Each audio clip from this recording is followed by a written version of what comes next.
Hi, this is Charles Hoskinson broadcasting live from warm, sunny Colorado. Always warm, always sunny, sometimes Colorado. Today is February 15th, 2025. I'm almost out of this humble abode, back into my proper home, where my podcast studio is, my new office is, and all the other things. And I'm just waiting on the construction to finalize, but I will be back in, and it will be so beautiful and it'll be so incredible. This is kind of one of my loner homes that I have that I normally use for the employees, but I've been here for a while. So I wanted to make a quick video, talk a little bit about something that my paths crossed with. So there's a very interesting picture. I figure I share this with you because it's all over Twitter. Let me share it. Wow! So it's right here. So here is me at Tech Forum Argentina. And here is the president of Argentina, Javier Milei. And there's me. They didn't have enough room for me on the side, so I ran up and kneeled, and there we go. And right here's the person who put on the Tech Forum, and his partners are over there. Now there's Amin Sear from Avalanche, and this is Dom from ICP. These two men do not like each other. And there's Juan, who is apparently with Milei. And I guess these guys got together and they launched a token, or at least it's alleged that they launched a $4 billion token called Libra. And Insider Wallets had all the distribution and sold on the top. So for those who haven't been following this Libra thing, basically what happened is that the president of Argentina tweeted about it. 82% of the supply was basically controlled by insiders. And after it started pumping, the insiders dumped, token collapsed, and now everybody's trying to run away like a chicken with their head cut off. So it was a very frustrating experience in Argentina. So when I flew down there, we went there multiple times, and we engaged with a variety of different people and filed all the presidential protocols and these types of things. And we kept trying to get a one-on-one meeting with Milei because we had heard that the government was basically open for business, meaning that there was a great opportunity for getting basically blockchain infrastructure into Argentina. Now, Amin Sear, the other guy in the picture, he's a very good businessman. He's very sharp. He's very smart. So he held a large Avalanche conference down there, and I went and visited him. We had all the pleasantries and everything, and he was thinking the same thing I'm thinking. He's like, "Oh, Argentina's open for business, you say? This is a growing place." So they filed all the paperwork as well. And the organizers of that tech forum, they said, "Look, the president's going to come and speak. You guys can sit down. We're going to have a great conversation with him." I said, "Oh, this is going to be exciting." And it went from, "Hey, we're going to have a conversation," to, "Well, it's going to be a round table of industry insiders like yourself with the president." And then when we showed up there, waited all day for it, it turned into, "Oh, well, actually, it's going to be a handshake and a photograph that people take."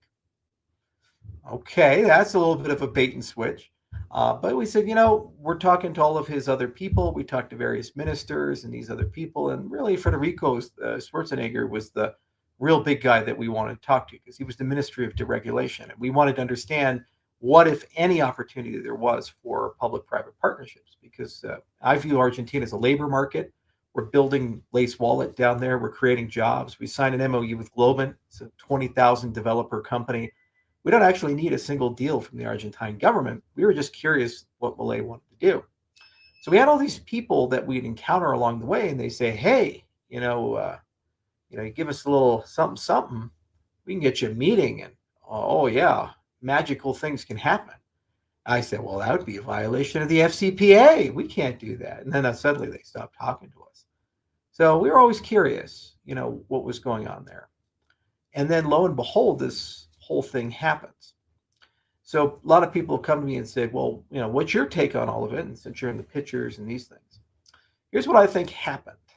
I think there's some people in that inner circle surrounding Milei himself who took advantage of his lack of knowledge of our industry and what happened was Trump coin and these other things to convince him that it would be a good idea to launch some crypto infrastructure and be basically endorsing it.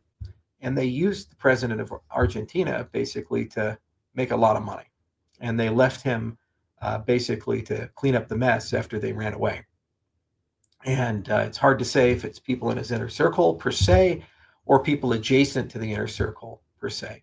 But welcome to Latin American politics. They get pretty dirty. And you have to have ironclad principles when you walk in these things.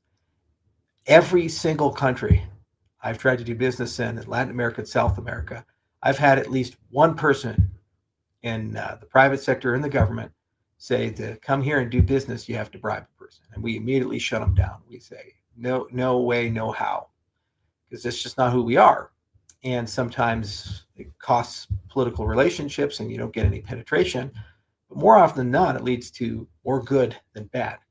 Because usually what you're witnessing right now is the end result of what happens when people take the easy path instead of the hard path. The frustrating thing for me is that all Milei had to do is just let the blockchain industry come work with him, and the entire country could be revolutionized and transformed. Blockchain-based voting systems, blockchain-based budget system, blockchain-based supply chain, blockchain identity, all kinds of really cool, amazing things. And now the Peronistas are going to come in. They're going to take advantage of this entire situation, and they are going to basically undo any chance of the public sector meaningfully adopting cryptocurrencies, because everything will get associated with Libra in Argentina. We already presumed there was no path forward to work with the Milei government because of the deregulation nature. There was no stability there or certainty there. While I was there, the government got rid of the AFD, which is their tax service. It'd be like Trump getting rid of the IRS. So what good is a Argentine government contract or relationship when the very ministry that you're signing documents with could be out of business in 6 months' time? In fact, to give you guys an example, we were working very closely with their Minister of Foreign Affairs, or whatever the office is called, on getting visas for the African delegates for the Constitutional Convention. We were talking to the minister herself, and she took us very seriously. In fact, when they had the issue with the embassy in Venezuela, and there was an attack on the Argentine embassy there, she still took the meeting with us. This is how seriously they took us. And she was working very diligently to get visas for people. She got fired. So unfortunately, that meant that the African delegates couldn't get visas, and we had to do the split convention with Kenya. It gives you a sense of how shaky things were there. That said, overwhelming crypto adoption, $100 billion worth of cryptocurrencies and a $700 billion GDP. One out of every $7 of value is in crypto there, which is extraordinary when you really think about it, when you really see it. It's like really magical that they've been able to achieve that. So our view is Argentina is a great private sector for real FI. It's a great private sector for regional deals, as the foundation did in one of the regions. And we talked to the mayor of Buenos Aires as well about his identity pilot. And there's a lot of really cool things that are going on there. But the government's not really in a position to offer meaningful relationships or contracts because of the instability. We said, all right, well, we'll sit on it, wait on it. But it makes me a little bit sad to see this entire scandal come out, because at the end of the day, Milei is the first elected libertarian in the entire world. And I worked for Ron Paul back in 2007, 2008. And to see a libertarian become president of a country, it's something I never thought I'd see in my entire lifetime. And I repeatedly told the people around Milei's inner circle, from his sister, Karina, to others, tell the president that everybody wants something from him, and I'm the only person in the entire country right now who doesn't want anything at all. I don't want any money. I don't want any pictures, any prestige. I just want him to do well and succeed. And I really hope that his agenda of reducing the size of the government of Argentina works out the best for everybody. I did a lot of interviews while I was there. They were all in Spanish, and those interviews reflected that character as well. And I am pretty sad that this is the outcome. And just one event is going to create a lot of political damage for him, his brand, his reputation, and for the libertarian brand in Argentina. and may even undo his presidency, depending upon how far the scandal goes and how much he actually knew. From what I know of the man and from what I know of how he does business, I think he's an academic at heart, and I think that he has the best intentions and truly does believe the things that he says. I also believe that he is surrounded by Latin American politics, which are often serpentine, Byzantine, and extraordinarily treacherous. Everybody pretends to be your friend, and they have a dagger in their hand ready for your back. And every single person is trying to use what you are and what you have to their advantage to enhance their state in life. And you seldom get a true friendship. People only support you when you have power, and when you start faltering, they find a way to dogpile.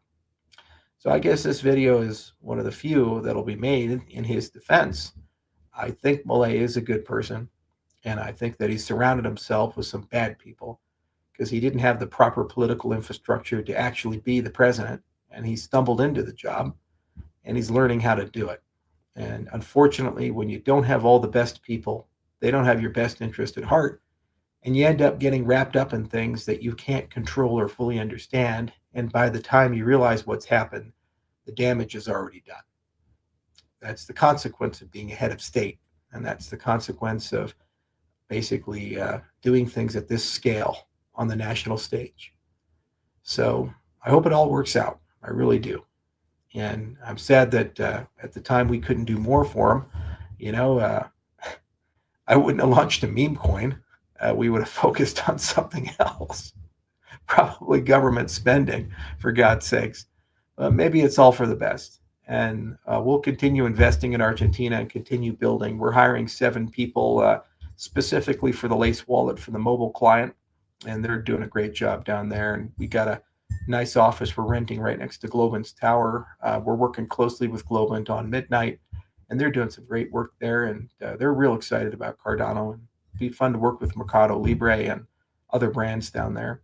And a lot of my good friends are down there in Argentina. The whole Bitcoin DeFi play is actually being done there with BitVMX, and they've been working on Bitcoin for over 12 years. So the dog barks, but the caravan moves on. Sad day for Argentinian crypto, but at the end of the day, we'll survive and keep moving forward. And I hope this gives you a window into how we do politics. Slow and steady, and we stick with the principles and the morals, and sometimes it works out for us. Some days it's frustrating. Believe me, it's really frustrating to show up at a conference and think you're going to have a one-on-one with the president, and then it turns from a round table to a handshake and a photo.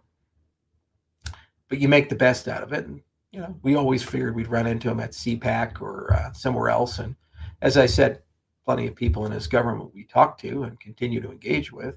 So we didn't really think of it as a bad thing, just a surprising one. This one was a bit surprising, though. I would have figured they would have had better judgment about who they chose to actually give that meeting to and talk to, associate with. And when you have poor judgment, these are the types of things that happen. And you have to just deal with them and move on. So if we can be of any use to any person there, we have a presence there, more than happy to help clean up the mess. In any event, we do hope that libertarianism continues to grow and thrive. We do believe in the philosophy of deregulation, and we do think that one can continue the march, even if one stumbles from time to time. And I wish Milei well, and I hope for the best, and I hope that he continues being the leader of Argentina, because he has a lot of very important work to do. And all leaders grow when they run into these problems, and I hope he survives them. Good night, everyone.